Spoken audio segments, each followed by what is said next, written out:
และสำหรับเพื่อนๆที่อยากจะเติมเกมผมขอแนะนำร้านเติมเกม ACK Game Top Up Center บริการรับเติมเกมมือถือขายบัตรเกมราคาถูกปลอดภัยเติมไว 100% เปิดตั้งแต่ 10 โมงเช้าถึงตี 2ของทุกวันไม่มีวันหยุดหากเพื่อนๆสนใจเนี่ยนะครับสามารถไปที่ลิงก์แฟนเพจด้านล่างนะครับหรือว่ากดแอดไลน์ @ACK Top Up อย่าลืมมาใช้บริการกันเยอะๆนะครับแล้วก็บอกว่ามาจากป้อง89ด้วยนะโอเคสวัสดีทุกคนด้วยนะครับเดี๋ยวในส่วนของคลิปนี้นะครับจะให้ดูเปรียบเทียบแล้วกันเนาะนะครับระหว่างประดับวิทย์นะครับกับประดับที่เรียกว่าเป็น Critical Ring นะครับซึ่งในส่วนของ Critical Ring เนี่ยนะครับสามารถดรอปได้จากในส่วนของ Osiris เนาะทีเนี้ยเดี๋ยวจะบอกจุดประสงค์ของคลิปนี้ก่อนแล้วกันนะครับในส่วนของจุดประสงค์ของคลิปเนี้ยนะครับเนื่องจากณตอนเนี้ยเนาะเรียกว่าพาราเนี่ยนะครับมันเป็นเมตาใน TOC ซีซั่น2แล้วกันนะครับก็ต้องบอกว่าคนมาเล่นพาราเนี่ยเยอะมากนะครับแล้วทีเนี้ยนะครับปัญหาเนี่ยนะครับมันก็อยู่ที่ในเรื่องของประดับเนาะว่าถ้าเกิดว่าเราจะไปหาประดับวิทย์นะครับตัวนี้นะที่เป็นของ PO เนี่ยนะครับโดยส่วนใหญ่เขาจะหา2รูกันเนาะนะครับแล้วก็ไอ้ส่วนของ2รูเนี่ยนะครับมันหายากเพราะว่าพาราเนี่ยนะครับเยอะมากนะครับหรือไม่ก็ราคาเนี่ยนะครับอาจจะแบบแอบแพงนิดนึงเนาะสำหรับประดับ2รูในสมัยนี้แล้วกันนะครับทีนี้เดี๋ยวผมจะมาเทียบในส่วนของCritical Ring กันนะครับว่ามันเนี่ยสามารถที่จะใช้ทดแทนนะครับหรือว่าเทียบเคียงแล้วกันนะครับเทียบเคียงกับในส่วนของประดับนะครับที่เป็นประดับสเตรงได้ไหมนะครับเพราะว่าในส่วนของ Critical Ring เนี่ยนะครับมันอยู่ที่ประมาณ100แล้วกันแล้วก็สามารถที่จะหาซื้อได้ง่ายมากกว่าเพราะว่านะตอนนี้เรียกว่ามันยังไม่มีคนใช้แล้วกันนะสำหรับใครที่แบบเพิ่งมาดูคลิปนี้แล้วกันเนาะทีนี้เนี่ยเดี๋ยวผมจะให้ดูในส่วนของสเตตัสของตัวผมก่อนแล้วกันนะเพราะว่ามันจะต้องรู้นิดนึงนะครับว่าสเตตัสมันเป็นยังไงนะครับเราถึงจะเอามาเปรียบเทียบได้เนาะคือพาราของผมเนี่ยนะครับเท้าความก่อนว่าไม่ใช่พาราแท้คือผมไม่ได้เล่นพารามาตั้งแต่แรกนะครับก็จะมีเลือดอยู่ที่219617นะครับแล้วก็จะมีวิทย์หลังนะครับอยู่ที่149เนาะนะครับโดยที่พีดาเมจนะครับ100นะครับแล้วก็เป็นครีดาเมจนะครับอยู่ที่43นะครับแล้วทีเนี้ยจริงๆมันจะพ่วงในส่วนของค่า PVE ไปด้วยเนาะถ้าเกิดว่าใครอยากจะแรงเนี่ยนะครับก็สามารถทำค่า PVE ไปได้นะครับนอกจากค่าเลือดแล้วนะก็ให้เทียบกันแล้วกันนะครับถ้าเกิดว่าเป็นพาราแท้เนี่ยนะครับเขาจะมีเลือดที่เยอะกว่านี้นะครับก็ผมก็อยู่ที่ประมาณสัก219,000แล้วกันนะตีไปว่าประมาณ220,000แล้วกันเนาะถ้าเกิดว่าผมใส่ในส่วนของประดับวิทย์นะครับแล้วทีนี้เดี๋ยวจะให้ดูในส่วนของออฟแมวนิดนึงนะครับเพราะว่ามันจะมีความแตกต่างก็คือผมใส่มีรี1อันนะครับในส่วนของอาวุธจริงๆถามว่ามีชาร์ปไหมชาร์ปก็มีนะครับเพียงแต่ว่าลองเทสไปแล้วนะครับว่าในส่วนของมีรี1ช่องนะครับ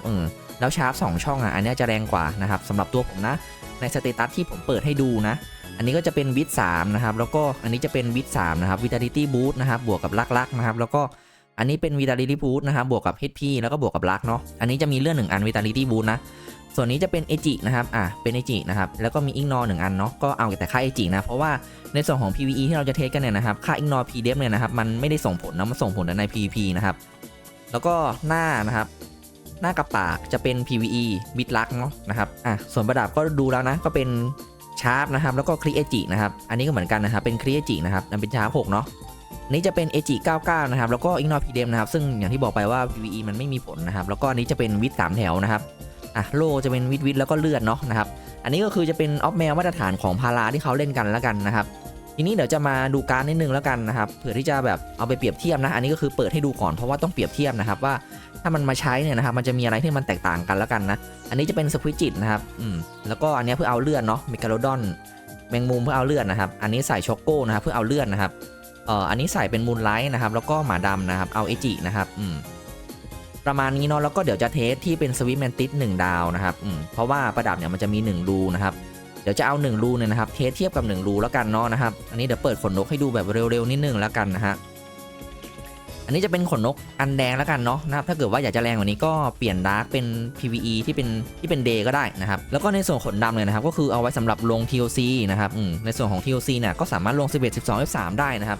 บแล้วก็14นี่จริงๆมันต้องใช้ปาร์ตี้เล่นด้วยเนาะแต่ว่า13เนี่ยตัวผมมาลงได้สบายนะครับก็เรียกว่าเป็นพาราเกที่ลงได้แล้วกันเนาะเพราะว่าทำตัวมาสักพักนึงแล้วนะครับอันนี้ก็จะเป็นเหมือนกันหมดนะครับในทุกๆช่องของขนนกนะครับอันนี้เนาะทีนี้นะมาเทียบเคียงสเตตัสได้แล้วนะครับเดี๋ยวตัวที่เราจะเทสกันเนี่ยนะครับก็จะใส่แค่เป็นออคิโร่นะอันนี้เดี๋ยวดูนะครับออคิโร่นะครับผมใส่ประดับวิทย์นะครับคือจะกดแค่2บัฟนะครับก็คือสเปียร์ควิกเคนกับแลกเลือดเนาะนะครับแล้วก็จะตีเป็นออคิโร่นะครับอันนี้จะแรงสุดอยู่ที่694นะครับถ้าเพื่อนๆเนี่ย698นะครับลองมองดูนะจะได้อยู่ที่ประมาณ698นะเห็นไหมเนี่ย692 698แล้วกันนะครับแ ตีไปว่าอยู่ที่ประมาณ69นะครับเดี๋ยวผมจะลองอีกทีนึงแล้วกันนะครับสำหรับประดับวิทย์นะปึ๊บใส่บัฟแล้วก็ตีนะครับ697 698โดยประมาณนะ696เนี่ยประมาณเนี้ยอันนี้คือมองอันที่มันเป็นสูงที่สุดแล้วกันเนาะนะครับแล้วทีนี้เนี่ยนะครับเดี๋ยวเราจะมาดูประดับเทียบเคียงนะครับที่เราใช้กันนะครับซึ่งอย่างที่บอกไปนะว่าจุดประสงค์ของคลิปนี้นะครับก็คือทำเพื่อให้